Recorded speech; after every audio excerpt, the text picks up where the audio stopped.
अब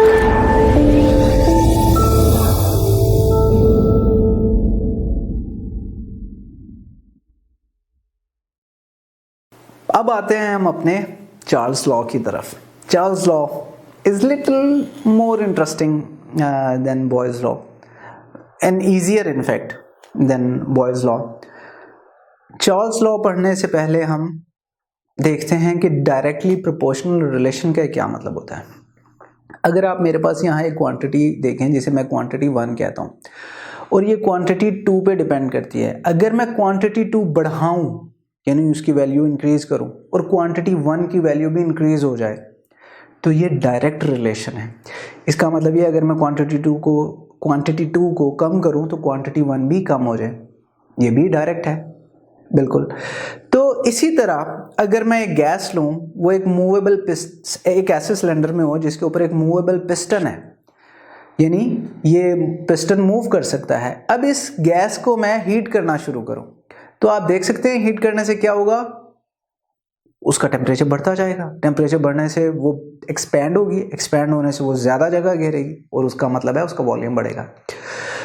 as simple as that. मैं उसको अगर टेम्परेचर कम कर दूंगा यानी ठंडा करूंगा तो उसका वॉल्यूम कम हो जाएगा। इसी को यही ऑब्जर्वेशन चार्ल्स ने की थी एंड उन्होंने इसकी डेफिनेशन ऐसे की, the volume of the given mass of a gas is directly proportional किसके, to the absolute temperature when the pressure is kept constant. ये सारी सही बात है, सिर्फ इसमें जो एक मुश्किल चीज़ है या जो हमने अभी तक नहीं डिस्कस की वो है एब्सोल्यूट। तो एब्सोल्यूट हम थोड़ा सा आगे जाके बताएंगे एब्सोल्यूट टेम्परेचर से हमारा क्या मतलब है। फिलहाल आप समझिए कि टेम्परेचर ही है। वैसे अगर मैं आपको हिंट दूं तो हमें पता है कि टेम्परेचर के जो हमारे पास यूनिट होते हैं वो डिग्री सेंटीग्रेड भी होते हैं, फ़ारेनहाइट भी होते हैं और केल्विन भी होते हैं। तो अगर टेम्परेचर हम मेजर कर रहे हैं केल्विन में तो हम उसे एब्सोल्यूट टेम्परेचर कहेंगे। Very easy, very simple. तो अगर मैं मैथमेटिकल फॉर्म देखूं चार्ल्स लॉ की तो वो क्या बनेगी कि V is directly proportional to T, यानी volume is directly proportional to temperature. कब, जब number of moles and pressure is constant, यानी गैस नहीं हम उसमें से निकालते या डालते, यानी उसके नंबर ऑफ मोल्स नहीं चेंज करते, ना ही उस पर प्रेशर चेंज करते हैं। प्रोपोर्शनैलिटी को हटाएंगे तो एक प्रोपोर्शनैलिटी का कांस्टेंट लगाना पड़ेगा। अब जो प्रोपोर्शनैलिटी का कांस्टेंट है उसे हम K कह देते हैं, तो V is equal to KT। अगर मैं प्रोपोर्शनैलिटी के कांस्टेंट को अलग करना चाहता हूं तो T जो K से मल्टीप्लाई हो रहा है दूसरी तरफ जाके V से डिवाइड हो जाएगा, तो V/T is equal to K। तो यहां से मुझे एक इंटरेस्टिंग डेफिनेशन, और जिस तरह हमने बॉयज लॉ के केस में देखा था इसी तरह चार्ल्स लॉ के केस में भी हमें एक और डेफिनेशन मिल जाती है। वो क्या है, अब ये V/T है, यानी रेशो है दो चीजों की। रेशो का मतलब डिवाइड करना होता है, किन दो चीजों की, वॉल्यूम टू टेम्परेचर। तो ratio of volume to temperature remains constant for same amount of gas, obviously N constant है एंड एट सेम प्रेशर, यानी प्रेशर भी कांस्टेंट है। इसका क्या मतलब है, मतलब यह है कि अगर मैं आपको एक गैस लूं और जिसका वॉल्यूम है 2500 cm³ और टेम्परेचर है उसका 400 केल्विन, ठीक है, मैं दोनों को चेंज कर सकता हूं, दोनों को डिवाइड कर सकता हूं, बट उससे पहले मैं क्या करता हूं, उसका टेम्परेचर कम कर देता हूं, यानी 400 केल्विन था उसे ठंडा करता हूं, टेम्परेचर T1 से T2 246 केल्विन कर दिया। तो मैं वॉल्यूम को क्या एक्सपेक्ट करूंगा, ऑब्वियसली वॉल्यूम भी मेरा कम हो जाएगा, 2500 से 1537 हो गया, 1537 cm³ हो गया। अब अगर मैं V1 और T1 कैलकुलेट करूं, हमारे पास V1 2500 है, T1 400 है, अगर मैं रखूं 2500 ओवर 400 तो इसका आंसर आएगा 6.25। V1 T1 कर लिया, अब मेरे पास V2 T2 भी है, तो मैं V2 को डिवाइड कर दूं T2 से, यानी 1537 को डिवाइड कर दूं 246 केल्विन से, तो जो आंसर आएगा वो भी 6.25 आएगा। And that's experimental verification of our Charles law के V/T is equal to K, यानी कांस्टेंट। अब हम चलते हैं डेरिवेशन ऑफ एब्सोल्यूट जीरो की तरफ। डेरिवेशन ऑफ एब्सोल्यूट जीरो का मतलब कि एब्सोल्यूट जीरो को डिराइव करना। तो हम एक टेबल देखते हैं, टेबल में सबसे पहले एक गैस का वॉल्यूम है, फिर हमने उसका टेम्परेचर लिखा डिग्री सेंटीग्रेड में, यानी सेल्सियस टेम्परेचर स्केल पे, फिर टेम्परेचर लिखा केल्विन पे, यानी K उससे जाहिर कर दिया, और फिर हमने V/T कैलकुलेट की हर एक की बारी बारी, और हमने एक्सपेक्ट किया कि ये कांस्टेंट होनी चाहिए, यानी cm cube over kelvin should be same, और वो हम देख सकते हैं ये 2 है सबके, बिल्कुल सही है। अगर ये ग्राफ क्या बता रहा है कि वॉल्यूम 1092 था 546 केल्विन पे, मैं टेम्परेचर उसका कम करता जा रहा हूँ, यानी गैस को ठंडा करता जा रहा हूँ, करते करते करते टेम्परेचर मैंने 0 कर दिया, केल्विन 0 कर दिया, तो इधर देखेंगे वॉल्यूम भी गैस का 0 हो गया, और उस वक्त जो सेल्सियस टेम्परेचर था वो -273 था, यानी हमने 273 सेल्सियस पे गैस जो ली उस वक्त 546 केल्विन था। गैस ठंडी करना शुरू कर दी, करते करते हम -273 डिग्री सेंटीग्रेड पे ले गए और गैस गायब हो गई, गायब मतलब वैनिश। वॉल्यूम 0 का मतलब जगह ही नहीं घेर रही, जगह कौन नहीं चीज घेरती, जो हो ही ना, तो कोई चीज गैस या कोई भी चीज गायब तो नहीं होती। बट यही डेफिनेशन है हमारे एब्सोल्यूट जीरो की, कि वो टेम्परेचर जिस पे वॉल्यूम 0 हो जाए। तो ऐसा हम देखते हैं कि इसको हम कैसे ड्राइव कर सकते हैं, यानी यहाँ तक कैसे पहुँचते हैं। सबसे पहले हम 2 वैल्यूज ले लेते हैं अपने टेबल में से। वो कौन सी, जब 746 cm क्यूब वॉल्यूम था, 100 डिग्री सेंटीग्रेड टेम्परेचर था, उस वक्त जो था वो 373 था। दूसरा जो वैल्यू लेते हैं हम 566 जब वॉल्यूम था, टेम्परेचर डिग्री सेंटीग्रेड में 10 था, केल्विन में जो है वो 283 था। मैं ये कैलकुलेट करना चाहता हूं कि ये V1/T1 ठीक है और V2/T2 ये प्रूव करना चाहता हूं कि इक्वल है, होने ही चाहिए, हमने देखा था। तो 746 को अगर मैं 100 से डिवाइड करूं, यानी V1 को T1 से डिवाइड करूं, तो 7.46 आता है, बिल्कुल सही है। अगर मैं 566 को 10 से डिवाइड करूं, यानी V2/T2, तो 5.66 आता है। हम तो एक्सपेक्ट कर रहे हैं कि V1/T1 should be equal to V2/T2 दोनों। अगर एक 7.46 है रेशो, तो दूसरी भी सेम होनी चाहिए। ये प्रॉब्लम है, जब भी हम टेम्परेचर डिग्री सेंटीग्रेड में लेंगे तो चार्ल्स लॉ ओबे नहीं होगा। इसीलिए हमने वहां पे कहा था एब्सोल्यूट टेम्परेचर। ये एब्सोल्यूट का मतलब भी मैंने बताया था कि केल्विन में होना चाहिए टेम्परेचर। इनफैक्ट केल्विन स्केल बनाया ही चार्ल्स लॉ को सेटिस्फाई करने के लिए था। तो इतना इजी नहीं है कि टेम्परेचर बढ़ाओ वॉल्यूम, उसके लिए कि अब हमें मैथमेटिकली भी प्रूव करना पड़ता है। तो अगर मैं V1 यानी 746 टेम्परेचर है 373 केल्विन में, तो 746/373 रखूं, यानी V1/T1 आंसर आएगा 2। इसी तरह V2 जो है 566, अब मैं केल्विन में टेम्परेचर से डिवाइड करूं, यानी 283 को 566 को, तो आंसर आएगा 2। तो इस वजह से हम कहते हैं कि चार्ल्स लॉ जो ओबे होता है वो केल्विन पे होता है, और डिग्री सेंटीग्रेड लेंगे तो चार्ल्स लॉ वेरीफाई नहीं होगा डिग्री सेंटीग्रेड में, वो सिर्फ केल्विन में होगा। तो यहां से ये हमने बात प्रूव कर दी। अब हम यहां रुकते नहीं हैं, हम एक ग्राफ ड्रॉ करते हैं। ग्राफ किस तरह ड्रॉ करते हैं हम, कि हम यहां टेम्परेचर लेते हैं एंड वॉल्यूम लेते हैं। वॉल्यूम लिया 746, टेम्परेचर लिया 200, और उसे हमने यहाँ पे पॉइंट में लिख दिया। फिर हमने क्या किया, हमने टेम्परेचर कम किया, वॉल्यूम भी कम हो गया 570, हमने उसके क्रॉस भी एक पॉइंट लिया। करते करते करते हमने टेम्परेचर कम करते जा रहे हैं, गैस का वॉल्यूम कम होता जा रहा है। टेम्परेचर -100 करेंगे तो वॉल्यूम हो गया 250, टेम्परेचर करेंगे -160 तो वॉल्यूम हो गया 130। हम वहां पे पॉइंट भी डाल लेते हैं। लेकिन अब अगर मैं मजीद ठंडा करूं इस गैस को, तो क्या होगा। अब आपको पता है हर गैस को ठंडा करने से उसके मॉलिक्यूल्स एक दूसरे के करीब आते हैं। मॉलिक्यूल करीब आने की वजह से उनके अंदर फोर्सेस ऑफ अट्रैक्शन प्रोड्यूस हो जाती हैं। फोर्सेस ऑफ अट्रैक्शन की वजह से वो गैस से लिक्विड में आ जाते हैं। तो एग्जैक्टली यही हुआ। जैसे ही मैंने -160 से -161 डिग्री सेंटीग्रेड टेम्परेचर किया, गैस क्या हो गई, लिक्विड में कन्वर्ट हो गई। अब मैं यहां पे उसका वॉल्यूम लिख सकता हूं। ये तो मैं ड्रॉ ही गैस के लिए कर रहा हूं, वो तो मेरी गैस रही नहीं है। जब गैस रही नहीं है तो ये तो मैं ग्राफ ही ड्रॉ नहीं कर सकता, क्योंकि मैंने तो कहा था ये गैस के वॉल्यूम की बात कर रहा हूं, लिक्विड के वॉल्यूम की बात तो नहीं कर रहा मैं। तो जैसे ही उसका मेल्टिंग पॉइंट आएगा, यानी बॉइलिंग पॉइंट आएगा, जिसपे वो गैस फेज से कन्वर्ट हो गई लिक्विड में, अब हम मजीद ग्राफ ड्रॉ नहीं कर सकते। लेकिन अगर वो गैस ही रहती तो हम मैथमेटिकली, हमने पिछले टेबल में देखा था कि हम वॉल्यूम कम कैलकुलेट कर सकते हैं टेम्परेचर कम करते करते। तो हमने एक्स्ट्रापोलेट किया इस कर्व को। एक्स्ट्रापोलेट करने का मतलब पेंसिल स्केल रखा, पिछली लाइन को मिलाया और आगे एक लाइन ड्रॉ कर दी। एग्जैक्टली ऐसे ही किया। जब हमने ड्रॉ कर दी तो जहां पे उसने टच किया एक्स एक्सिस को, यानी टेम्परेचर स्केल को, यानी उस वक्त उसका वॉल्यूम जीरो हो गया ना, क्योंकि वॉल्यूम वाला जो वाई एक्सिस है वो एक्स एक्सिस पे उसकी वैल्यू जीरो होती है।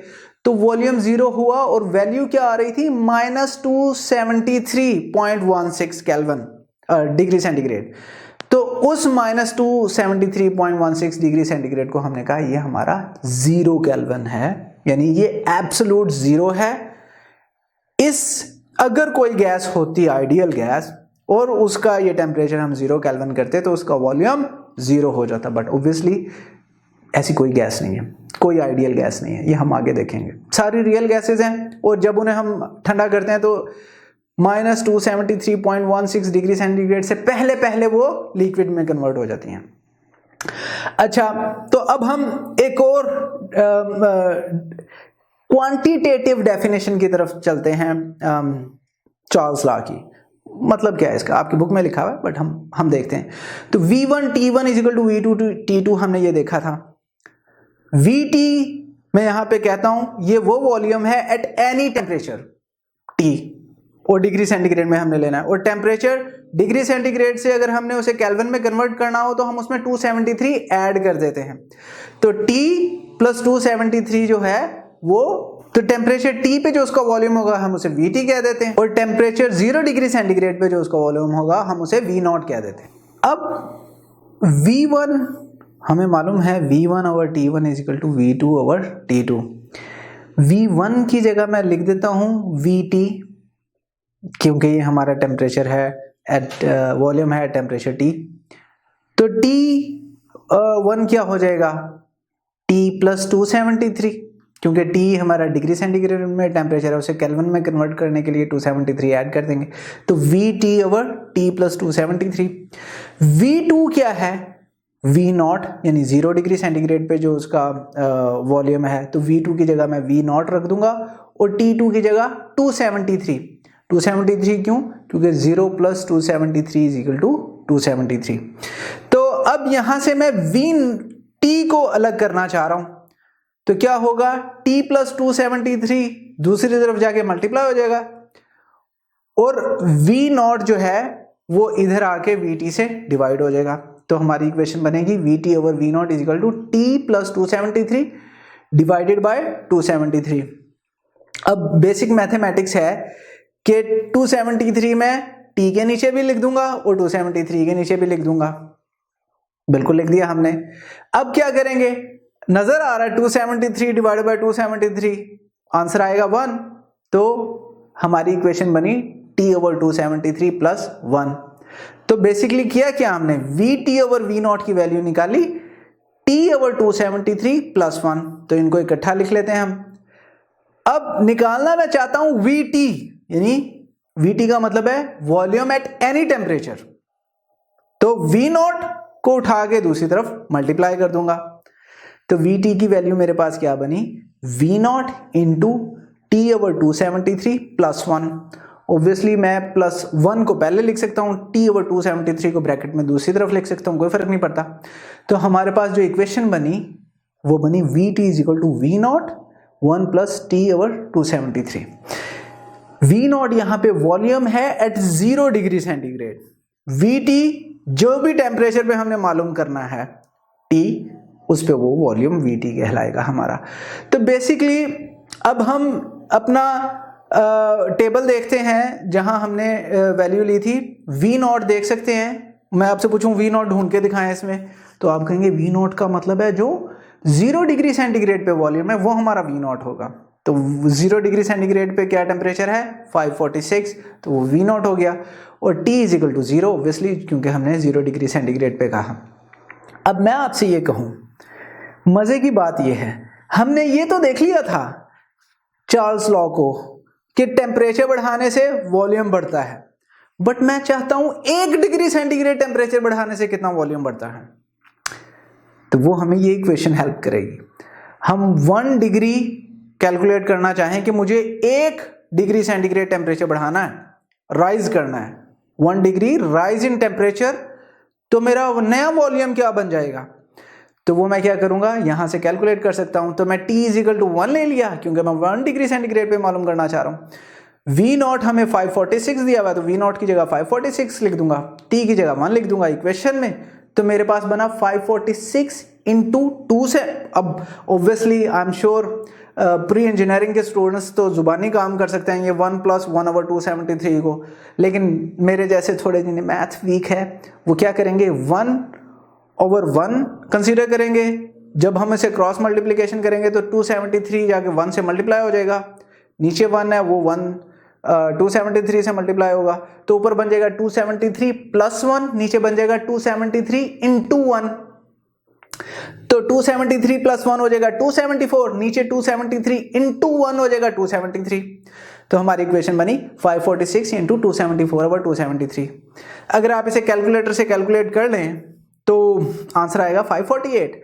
जुबानी भी कर सकते हैं बट अभी कैलकुलेटर से ही कर लेते हैं।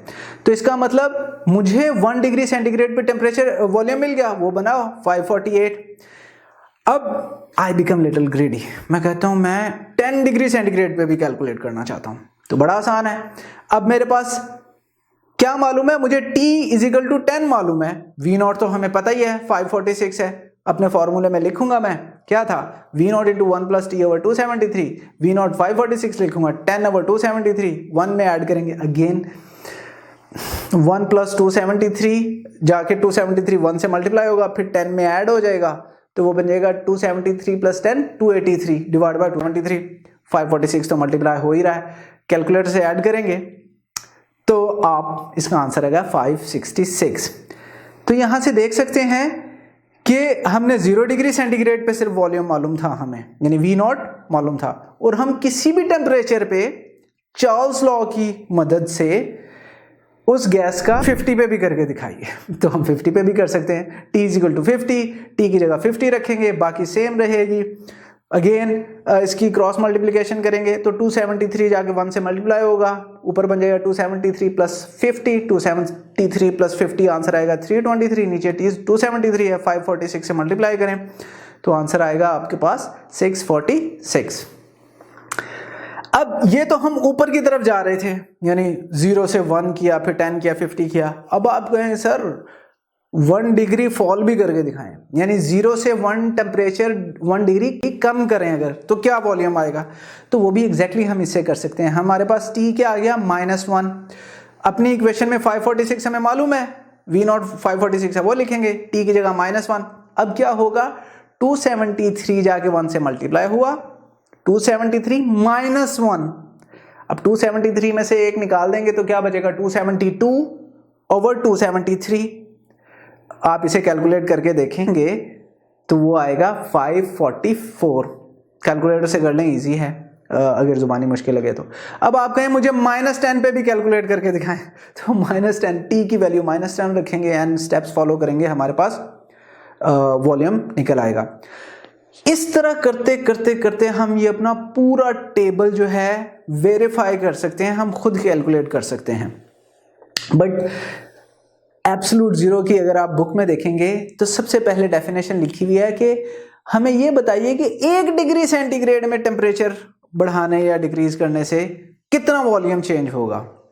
तो T इजिकल टू 1 लेंगे, V नॉट हमें मालूम है 546 cm³ है, सेम फॉर्मूले में रखेंगे, वही पहला स्टेप है जो हम मैं दोबारा कर रहा हूँ। T की जगह 1 रख देंगे, तो जब हम T की जगह 1 रख देंगे तो बाहर है V नॉट, अंदर है 273 + 1, 274/273 बना, आंसर आ गया 2, यानी कि 2 हमारे पास जो वैल्यू बनी वो 2 बनी, अंदर हमारे पास 274 है। अगर हम मल्टीप्लाई करेंगे 273 को 2 से तो हमारा वॉल्यूम जो है V546 निकल आएगा। 0 पे हमारे पास 5 और 6 है, V1 यानी 1 डिग्री पे हमने 548 कैलकुलेट किया, तो 1 डिग्री सेंटीग्रेड करने से बढ़ा कितना? 2। सही है। अब यही चीज मैं डेफिनेशन में कैसे कह सकता हूं? अगर मैं अपनी ब्रैकेट खत्म कर दूं तो V0 बाहर है, V0 पहले 1 से मल्टीप्लाई होगा तो V0, फिर प्लस है प्लस लिखेंगे, फिर V0 1, क्योंकि हमने कहा t = 1 है, 1 से मल्टीप्लाई होगा तो वो V0 और नीचे 273 था, तो हमारी इक्वेशन बन गई Vt = V0 + V0 / 273। अगर मैं V0 करके देखूं एग्जैक्टली तो ये आंसर आएगा 546/273 का आंसर आया 2, यानी 546 में मैंने 2 ऐड करूंगा तो 1 डिग्री पे निकल आएगा। एग्जैक्ट हमने लंबे तरीके से भी 2 ही निकाला, पहले हमने V0 हमें दिया हुआ था, हमने V1 पे कैलकुलेट किया, दोनों का डिफरेंस देखा तो 2, बेसिकली 548 है क्या? 546 + 2 ही तो है। अब हम डेफिनेशन की तरफ चलते हैं जो क्वांटिटेटिव डेफिनेशन है और हमें यह बताएगी कि 1 डिग्री सेंटीग्रेड में बढ़ाने और कम करने से क्या फर्क पड़ेगा। तो वो आप देखें V0 तो ओरिजिनल 0 डिग्री सेंटीग्रेड पे है, 1 डिग्री इंक्रीज करने से V0 × 1/273 टेम्परेचर इंक्रीज होगा। तो जहां पे हम डिफाइन करना चाहें तो अब कह सकते हैं कि at constant pressure the volume of a given mass of a gas increases or decreases, यानी V0 तो V0 ही है, उसमें ऐड होगा, क्या चीज ऐड होगी? V0 × 1/273, जिसको हम कहते हैं ये हमारा इंक्रीमेंट इन वॉल्यूम है। अगर टेम्परेचर बढ़ाएंगे, अगर डिक्रीज करेंगे टेम्परेचर तो ये डिक्रीज इन वॉल्यूम होगा। किसके मुकाबले में, किससे मल्टीप्लाई कर रहे हैं हम 1/273 को? V0 के। तो 1/273 of its original volume at 0 degree centigrade, यानी V0 for every 1 degree centigrade rise और फॉल इन टेम्परेचर। तो ये हमारी डेफिनेशन थी, जो क्वांटिटेटिव डेफिनेशन है, जहां पे हम एग्जैक्टली ये भी बता सकते हैं अगर हमें V0 मालूम हो कि 1 डिग्री सेंटीग्रेड बढ़ाने से टेम्परेचर कितना वॉल्यूम इंक्रीज होगा या 1 डिग्री सेंटीग्रेड बढ़ाने से वॉल्यूम कितना डिक्रीज होगा। हमने ग्राफिकल एक्सप्लेनेशन देख ली और हमने देखा कि एक्स्ट्रापोलेट किया हमने, जहाँ पे एब्सोल्यूट ज़ीरो को टच किया हमारे टेम्परेचर कर्व ने। इसी तरह हमने इसकी क्वांटिटेटिव डेफिनेशन भी पढ़ ली, हमने डेरिवेशन ऑफ एब्सोल्यूट ज़ीरो भी पढ़ ली, and that's all about this. इसकी मजीद प्रैक्टिस हम एक्सरसाइज एंड MCQs में करेंगे। अगर ये लेक्चर आप कंप्लीटली देखना चाहते हैं और इसके साथ साथ बेशुमार MCQs, उनके आंसर्स और एक्सप्लेनेशंस भी हासिल करना चाहते हैं, एंड दैट ऑल फ्री, तो अभी गूगल प्ले स्टोर पे जाइए एंड लिखिए हिप्पो ई-लर्निंग प्रोग्राम। हमारी ऐप डाउनलोड कीजिए, ना सिर्फ इसे खुद यूज़ कीजिए बल्कि अपने दोस्त एंड क्लास फेलोज़ को भी रेकमेंड कीजिए।